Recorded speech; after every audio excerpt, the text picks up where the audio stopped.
Yeah! Petrol, diesel. Gas చూసాం rate పెరగడం. Gas పెరగడము చూసాము. పెట్ ప్రాబ్లమ్ ఫేస్ చేశారు. గ్యాస్ అంటే 1 మంత్‌కి ఒకసారి కాబట్టి అడ్జస్ట్ అవ్వచ్చు. పెట్రోల్ అంటే డైలీ యూజ్. మాలాంటి ఎంప్లాయీస్‌కి డైలీ కంపల్సరీ పెట్రోల్ పోయించుకోవాలి. మొన్ననే పెట్రోల్ స్టాక్ లేనప్పుడు చాలా ప్రాబ్లమ్ ఫేస్ అయ్యాము. బ్లాక్‌లో కొన్నాము. పెట్రోల్ కూడా. పెట్రోల్ బ్లాక్‌లో కొన్నాము. యాక్చువల్‌గా బ్లాక్‌లో 140 అమ్మినా ఆ టైంలో 180కి అమ్మారు. మా యూజ్ కోసం, రెగ్యులర్ యూజ్ కోసం వెళ్ళాము. ఎందుకంటే గంటల తరబడి లైన్‌లో నుంచోవడం వల్ల మా ఆఫీస్‌లలో లేట్ అవుతుంది. చాలా ప్రాబ్లమ్ ఫేస్ అవుతున్నాము. మొన్న నరేంద్ర మోడీ వచ్చి చెప్పారు, ఏదో శుభవార్త చెప్తారనుకుంటే పెట్రోల్ తక్కువ యూజ్ చేయండి, డీజిల్ తక్కువ యూజ్ చేయండి అంటే పెరుగుతాయని చెప్పలేరు రేట్లు. అంటే పబ్లిక్‌ని ఏందంటే ఎలక్ట్రిక్ వాహనాల వైపు ఎలక్ట్రిక్ వాహనాలు తీసుకోవచ్చు కానీ అదంతా 2,00,000 పెట్టి ఎలక్ట్రిక్ వాహనాలు కొనంత కష్టం. హ్మ్. అది ఇంకొకటి ఏంది పికప్ ఉండదు. ఫ్యామిలీ మొత్తం ఒకవేళ ఎక్కడైనా రిపేర్ అయ్యి ఉందంటే ఎలక్ట్రిక్ దొరకడు.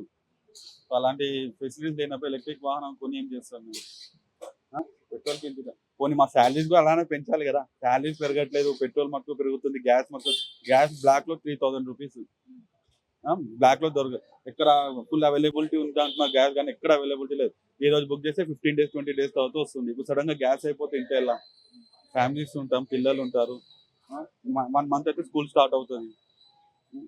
ఒక పక్క నెక్స్ట్ మంత్ అయితే స్కూల్ స్టార్ట్ అవును. అవుతుంది. ఇంకో పక్క కుకింగ్ ఆయిల్ రేట్లు కూడా పెరుగుతున్నాయి. కుకింగ్ ఆయిల్ ₹180 అండి. ఆ! గోల్డ్ డ్రాప్ 180, ₹190 ఉంది. ఆ! ఎలా సర్వైవ్ ఇంతకుముందు 140, 150 ఉండే. ఒకటేసారి ₹40 పెరిగింది. మనం యాక్షన్ తీసుకోవాలి గవర్నమెంట్. గవర్నమెంట్ ఉందంటే ఓన్లీ మీటింగ్స్ పెట్టడానికి అది ఇది కాదు మేడం. పబ్లిక్ సఫర్ అవుతున్నారు. నార్మల్ ఉన్న వాళ్ళకి ఏం కాదు మేడం. వాళ్ళు ₹200 అయినా, ₹500 అయినా కొంటారు. లేని వాళ్ళు డైలీ పని చేసే వాళ్ళకి చాలా బర్డెన్ అవుతది. అన్న ఏమనిపిస్తుంది? మోదీ సార్ వచ్చిపోయిన నెక్స్ట్ డేనే గోల్డ్ రేట్ పెరిగింది. Import duties. ఇప్పుడు పెట్రోల్ పెరిగింది. ఇంకా రేపు ఎల్లుండి బిస్కెట్ ఇంకా మోడీ సార్ పెరుగుతాయి. రాకపోతేనే బెస్ట్ అనిపిస్తుంది. హైదరాబాద్‌కి హైదరాబాద్‌కి మొన్నటి వరకు అది టాక్ ఎప్పటినుంచో వస్తుంది పెట్రోల్ పెంచుతామని. బట్ జస్ట్ బికాస్ ఆఫ్ వాళ్ళ లాభం కోసము ఎలక్షన్స్ ఉన్నాయి. ఎలక్షన్స్‌లో గెలవడం కోసం అని చెప్పేసని ఆపారు. ఎలక్షన్స్ అయిపోయి పెంచారు. అంతే. రేపు మళ్ళీ గ్రేటర్ హైదరాబాద్ ఎలక్షన్స్ అయిపోతే మళ్ళీ ఇక్కడ కూడా ఏదో ఒకటి పెరుగుతది. కంపల్సరీ అదైతే. పబ్లికు ఏందంటే పబ్లిక్‌ని పీచు తినడం అలవాటైపోతుంది గానీ, పబ్లిక్ కోసం ఏం చేసేవారైతే ఎవ్వరు లేరు. సో రేపు వచ్చే నెల నుంచి బడ్జెట్ ఇంకా మించిపోతుందా? బడ్జెట్ పెంచితే బడ్జెట్ ఎవరి మీద పడుతుంది? మనలాంటి వాళ్ళ మీదే రేట్లు పడుతుంది కదా! పెంచడం వల్ల మళ్ళీ మన మన బడ్జెట్ మీదే జీతాలు మాత్రం పడుతుంది. పెరగడం లేదు. జీతాలు పెరగట్లేదు. ఎక్కడ పెరుగుతాయి? ఇష్టం ఉంటే చేయండి లేకపోతే మానేసేయండి అంటున్నారు. మళ్ళీ అప్లపాలైన సామాన్యులు అంతే ఆబ్వియస్లీ. సేవింగ్స్ అనేవి సేవింగ్స్ ఎక్కడ మేడం సేవింగ్స్? ఇప్పుడు వచ్చే సాలరీ మీకు మంత్లీకి సరిపోతుంది. సేవింగ్స్ ఎక్కడ అవుతాయి? ఇంకా నెలకి 10,000, 20,000 అప్పు చేయాల్సొస్తది. ఇప్పుడు సడెన్‌గా ఇప్పుడు స్కూల్స్ ఓపెన్ మేడం. స్కూల్స్ వాళ్ళు ఓపెన్ అన్నీ ఒకటేసారి తీసుకోమంటారు. ఫీజ్ ఒకటేసారి కట్టమంటున్నారు. వాళ్ళు ఇంతకుముందంటే 1 ఇయర్ వరకు టైమ్ ఇచ్చేవాళ్ళు సెమిస్టర్స్ లాగా. ఇప్పుడు అది కూడా లేదు. ఇప్పుడు నెక్స్ట్ ఇద్దరు పిల్లలు ఉన్నారు కాబట్టి మాకు 50,000, 1,00,000 ఎక్స్ట్రా. అవునా కాదా? సో మిడిల్ క్లాస్ వాళ్ళకి సేవింగ్ పక్కన పెడితే అప్లపాలు ఇవ్వడమేనా ఈ రేట్ల వల్ల? 99% అదే మేడం. వై? బికాస్ సాలరీస్ పెరగట్లేవు. వర్క్ టెన్షన్ ఎక్కువైపోతుంది. ఎళ్లి పెట్రోల్ పెరిగింది సాలరీ పెంచండి అంటే ఇష్టం ఉంటే చేయండి లేకపోతే లేదు. మీకన్నా తక్కువ చేసే వాళ్ళు ఉన్నారు అంటున్నారు. సో ఇవన్నీ చేసుకోవడం ఎలా? ఒక మిడిల్ క్లాస్ వాళ్ళకి. ఉన్న వాళ్ళంటే వాళ్ళకేం కాదు మేడం వాళ్ళు చేయగలుగుతారు. ఇప్పుడు మామూలుగా మిడిల్ క్లాస్ వాళ్ళు ఎక్కడికెళ్ళి ఏం చేసేటట్టున్నారు చెప్పండి? ఒక ఒక మల్టీప్లెక్స్ మాల్‌కెళ్ళాలంటే అక్కడ సినిమా చూడాలంటే రూ. 2,000, రూ. 3,000 అవుతది. ఏదైనా షాపింగ్ మాల్‌కెళ్ళాలంటే అక్కడ ఖర్చు అవుతుంది. ఆ! ఎక్కడికైనా ఎళ్లి తిందామంటే అక్కడ ఖర్చు. అంతంత గ్యాస్ పెరిగింది ఏం చేయాలా మేము అని చెప్పి వాళ్ళు రేట్లు పెంచుతారు. వాళ్ళని కూడా ఏమనేటట్లు లేదు కదా! ప్రతి మిడిల్ క్లాస్ పీపుల్‌కి చాలా ప్రాబ్లమ్స్ సఫర్ చాలా అవుతున్నారు. మేడం ఉన్న వాళ్ళకి ఏం ప్రాబ్లమ్ లేదు. లేని వాళ్ళకి ఏం ప్రాబ్లమ్ లేదు. ఎందుకంటే వాళ్ళకి అలవాటు అయిపోయింది. మిడిల్ క్లాస్ వాళ్ళు ఏంటంటే ఆశతో బతుకుతాడు. అది తినాలి, అక్కడికెళ్ళాలి, ఇక్కడికెళ్ళాలి. సో దానివల్ల అప్పులు చేస్తారు. कितना बड़ा भैया पेट्रोल और डीजल का? ₹3 भरा डीजल का। पेट्रोल और डीजल के ऊपर पब्लिक पूछ रहे हैं। पब्लिक पूछ रहा ना, पेट्रोल का रेट बढ़ गया बोल के पूछ रहा है। तो कब से ये रेट बढ़ गया? आज ही भरा। आज से बढ़ गया। तो पब्लिक पेट्रोल के लिए आते जाते रहे, बहुत बिजी है बंक भी। तो कौन सा क्वेश्चन उन लोग पूछ रहे हैं आप लोगों को? वही पेट्रोल डीजल आ रहा नहीं आ रहा, स्टॉक है नहीं है बोल के पूछ रहे हैं। रेट भी बढ़ गया, मिल रहा नहीं मिल रहा बोल के वो भी पूछ रहे हैं। लास्ट टाइम में तो पेट्रोल का शॉर्टेज था, पब्लिक बहुत डर गए थे। सो अभी कैसे रेट बढ़ा हो सर? वही अभी भी पब्लिक डर के है, अभी रेट बढ़ गए, पेट्रोल मिल रहा है, स्टॉक है नहीं है बोल के वो भी पूछ रहे हैं अभी पब्लिक। क्या बोल रहे अभी क्या बोलता हूँ मैं उसको, अभी है बोल के बोल रहा हूँ, रेट बढ़ गया, पेट्रोल डीजल भी है बोल रहा तो इधर कब आता स्टॉक? हूँ। स्टॉक तो इधर अभी है, अभी आता नहीं आता कि नहीं मालूम।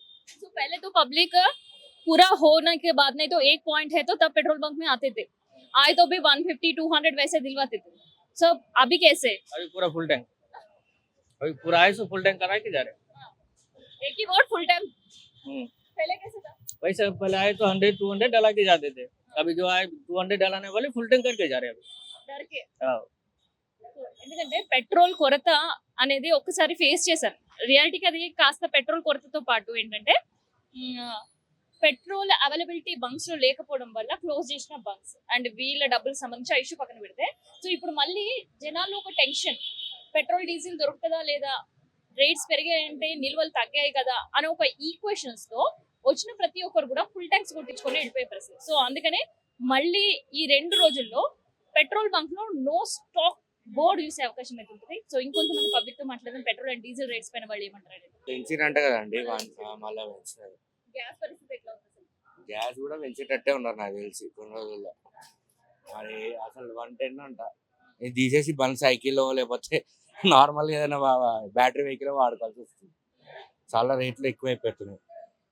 సో ఒక పక్క పెట్రోల్ చూసాం, తర్వాత గ్యాస్ చూసాం, ఆ, ఇప్పుడు సబ్బులు సరుకులు ఆ. వాటిపైన కూడా రేట్లు ఎట్లా ఉంది అసలు? మిడ్ క్లాస్ బడ్జెట్ ఇంకా మనం ఏమైనా సంపాదించుకున్నా కూడా ఈ వీటికి పెట్టడమే సరిపోతుంది. మన ఇన్వెస్ట్మెంట్, మనకి సేవింగ్స్ ఏమి ఉండేటట్టు సరిపోతుంది, కనిపించట్లేదు ఈ మధ్య.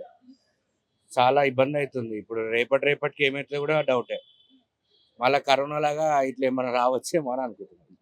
ఆల్రెడీ పిల్లలకి స్కూల్ స్టార్ట్ అయిపోయి. ఇక ఫీజులు, డ్రెస్సులు, యూనిఫామ్స్, మళ్ళీ ఏమంటే బుక్స్ అవన్నీ కొనడానికి కూడా చాలా ఇబ్బంది అయిపోయేటట్టు. మోదీ సార్ వచ్చిన తర్వాత ఖర్చులు తగ్గించుకోండి అని చెప్పారు. సో ఏమనుకున్నారు మీరు అది విన్న తర్వాత? ఇప్పుడు రేట్లు పెరుగుతుంటే ఆయన అంటున్నాడు, మళ్ళీ ఆయననే పెంచుతున్నాడు. మరి ఏందో మార్గం అవుతలేదు. మిడ్ క్లాస్ పైన, అప్పర్ మిడ్ క్లాస్ పైన దీని ఇంపాక్ట్ కనిపిస్తుంది అన్న. కనిపిస్తుంది ఎందుకంటే ఖచ్చితంగా కనిపిస్తుంది. ఇప్పుడు మనం అంటే కొట్టించుకోగలుగుతున్నాం ఒక 110 రూపీస్. మిడిల్ క్లాస్ వాళ్ళు ఎట్లా కొట్టించుకోగలుగుతారు? వాళ్ళకు కూడా ఇబ్బందే కదా. నార్మల్ లేబర్ వాళ్ళు అన్నా సరే, నార్మల్ వాళ్ళు డైలీ వర్కర్స్ అన్నా సరే, వాళ్ళకు కూడా కొంచెం ఇది ఉండాలి కదా. ఇంకా అవస్థ అవుతుంది. ఇవి ఇంకా వస్తాయి. పప్పులు, ఉప్పులు, ఈ నూనెల రేట్ల రేట్ ఎట్లా ఉంది? ఇంకా అది ఇంకా తెలియదు కదా మనకు కూడా. అది మళ్ళీ ఏమైతుందో తెలియదు. మళ్ళీ ఆల్రెడీ రీసెంట్ గా ఆయిల్ అని ఇంపాక్ట్ పడ్డది. ఇప్పుడు మరి అది ఇంకా మన దాకా రాలేదు. అది వస్తే కనుక ఏం చేయలేదు. ఏమనిపిస్తుంది మీకు? వీడి రేట్లతో పాటు మిగతా రేట్లు కూడా పెరుగుతాయి అని అనిపిస్తుంది? చెప్పలేము, పెరగొచ్చు అవి కూడా. ఆయన అంత క్లూ ఇచ్చినప్పుడే మనం అర్థం చేసుకోవాలేమో. ఎట్లా ఉందంటే ఏం చెప్తామండి, ఉదుకుని ఉంటున్నా ఉదుకుని లేదు, అక్కడ లేదు, మళ్ళీ ఇక్కడికి రావచ్చు వచ్చింది. అవునా, ఎక్కడ ముందు ట్రై చేశారు? ఇక్కడ ఇందిరానగర్ పైన ఉంది కదా, అక్కడ నుంచి ఇక్కడికి రావచ్చు వచ్చింది. పెట్రోల్ కష్టం అయిపోతుంది, పెట్రోల్ దొరికితే దొరకట్లేదు. సో రేట్లు కూడా పెరిగాయి. రేట్లు అండి. రేట్లు గ్యాస్ రేట్ ఎట్లా ఉంది? గ్యాస్ రేటు 9.60 అండి. అంటే బుకింగ్ చేస్తే 9.60 తీసుకుంటున్నారు. బ్లాక్లో అయితే 4,000 3,000 అలాగే అంటున్నారు. మోదీ సార్ చెప్పి వెళ్ళిన తర్వాత బంగారం రేట్ పెరిగింది, ఇవాళ పెట్రోల్ రేట్ పెరిగింది, సో రేపు నూనెల రేట్ పెరగబోతుంది. ఏమనిపిస్తుంది? మిడిల్ క్లాస్ వ్యవస్థ ఎట్లా ఉండబోతుంది? అట్లా కాదు, మోడీ సార్ వచ్చాక బాగా ఇబ్బంది అయిపోతుంది మాకు. బాగా రేట్లు బాగా పెంచేశారు. బాగా ప్రజలకి ఇబ్బంది కారణం బాగా ఎక్కువగా. ఇంత బాధ ఎప్పుడు పడలేదు. బాగా విపరీతమైన బాధ వచ్చేస్తుంది. ఒక నూనె ప్యాకెట్ కొనుక్కోవాలంటే పేదోడు ఏం కొనుక్కుంటాడు అసలు చెప్తారు. ఆ పేదోడికి ఇప్పుడు రోజువారీ కూలీ ఎంత ఇస్తున్నారు? 700 800 ఇస్తున్నారు. దాంట్లో 200 ప్యాకెట్ నూనె ప్యాకెట్ కొనుక్కోవాలంటే ఎంత ఇబ్బంది వచ్చేస్తుంది.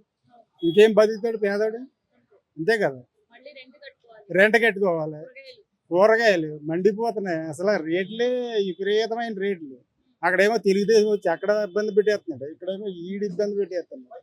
ఈ రేవంత్ రెడ్డి వల్ల మాకు సుఖమే లేదండి. ఇక్కడ సో రేట్లు అయితే పెరుగుతున్నాయి. రేట్లు అయితే నెలకు కాదు 15 రోజులకోసారి 15 రోజులకోసారి ఇంకా రేట్లు పెంచేస్తున్నారు కదా బాగా.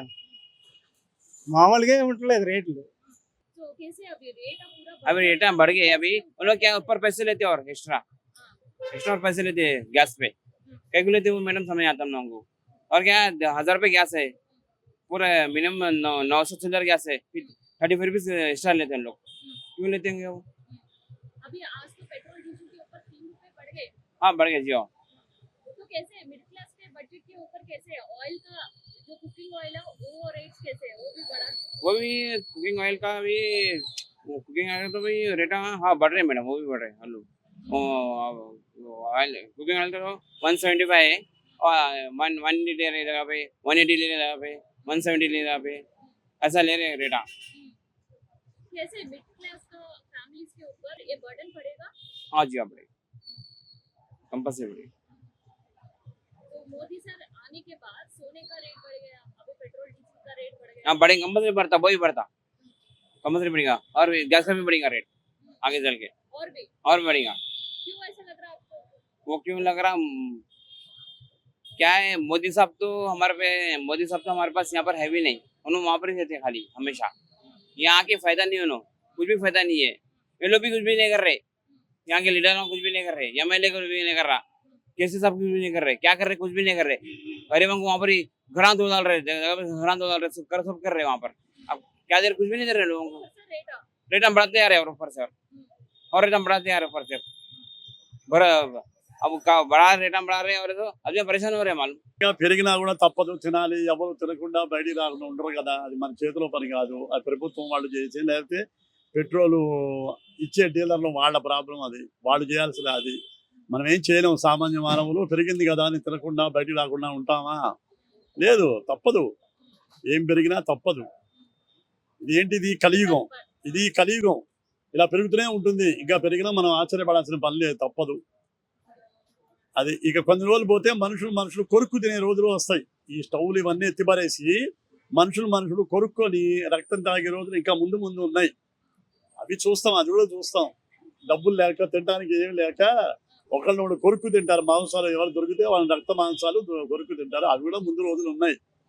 ఇది కలియుగం కదా, మనం ఏం చేయలేం కదా, దాటకపోయినా మనం ఏం చేయలేము. ఇప్పుడు మిడిల్ క్లాస్ కాదు, ఏ క్లాస్ అయినా గవర్నమెంట్ ఏం పట్టించుకోదు. గవర్నమెంట్ అది ఎవరు తప్ప అనేది వాళ్ళు నిర్ణయించుకోవాలి. ఇది మనం ఇప్పుడు మీరు చెప్పినా మనం నిర్ణయించేది కాదు, అంతే. ఇక అంతకంటే మన దానికి నో ఆన్సర్. మోదీ సార్ వచ్చి మనందరినీ అలర్ట్ చేసి వెళ్ళాడా రేట్లు పెరుగుతాయని? ఇప్పుడు అవి రాజకీయాలు వస్తుంటారు, రేట్ల గురించి అంటారు, వాళ్ళు ఏదో వస్తుంటారు వెళుతుంటారు. మనం దీని గురించి మనం పొలిటికల్గా మాట్లాడుకోవడం, దాని గురించి అనవసరం, టైం వేస్ట్, అంతకంటే లేదు. వస్తుంటారు పోతుంటారు అంతే, అవసరం పడేది మాత్రం జనమే. తప్పదుగా. మరి జనం పడపోతే ఇంకోటి పడతారా? పడరు కదా, అంతే, తప్పదు.